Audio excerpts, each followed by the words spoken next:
Pendekatan psikoanalisis yang diciptakan oleh Sigmund Freud adalah teori pertama dalam psikologi yang berhubungan dengan gangguan kepribadian dan perilaku neurotis. Psikoanalisis memandang bahwa struktur kejiwaan manusia sebagian besar terdiri dari alam ketidaksadaran, dan alam kesadaran hanya seperti puncak gunung es yang muncul di tengah laut. Menurut Willis, psikoanalisis mencakup 3 aspek penting. Metode penelitian proses-proses psikis, teknik untuk mengobati gangguan-gangguan psikis, dan teori kepribadian. Dalam pendekatan ini, konselor perlu memahami bagaimana psikoanalisis memandang kepribadian manusia, perkembangan kepribadian, kesadaran dan ketidaksadaran, mekanisme pertahanan ego, serta peran dan fungsi konselor.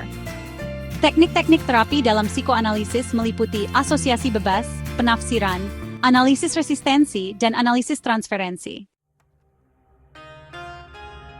Terapi behavioristik muncul sebagai reaksi terhadap psikoanalisis yang dianggap kurang membantu mengatasi masalah klien. Pendekatan ini menekankan bahwa perilaku dapat didefinisikan secara operasional, diamati, dan diukur. Pendekatan behavioral sering digunakan untuk masalah spesifik seperti gangguan makan, penyalahgunaan obat, dan disfungsi psikoseksual. Pendekatan remedial juga dipengaruhi oleh aliran psikologi behavioristik yang bertujuan untuk membantu memperbaiki kekurangan atau kelemahan yang dialami individu.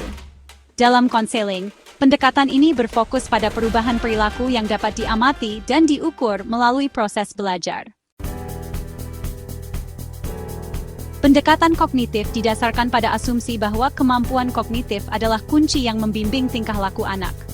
Pendekatan ini juga dapat dikatakan sebagai pendekatan konstruktivisme, yang menjelaskan bahwa anak secara aktif menciptakan atau mengkreasi pengetahuan, bukan hanya pasif menerima pengetahuan dari lingkungannya. Pendekatan kognitif berfokus pada bagaimana individu memproses informasi, berpikir, dan memahami dunia di sekitar mereka.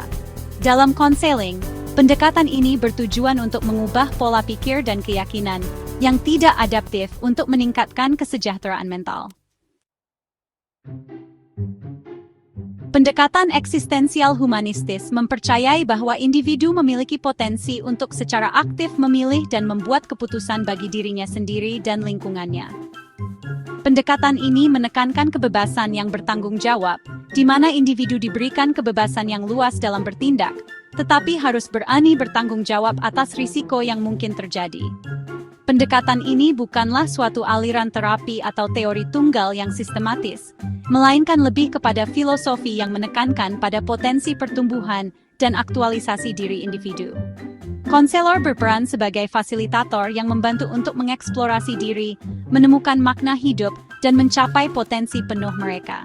Dalam praktik konseling, seringkali konselor tidak hanya terpaku pada satu pendekatan saja. Pendekatan integratif yang menggabungkan berbagai teknik dari beberapa pendekatan sering digunakan untuk memenuhi kebutuhan unik setiap klien.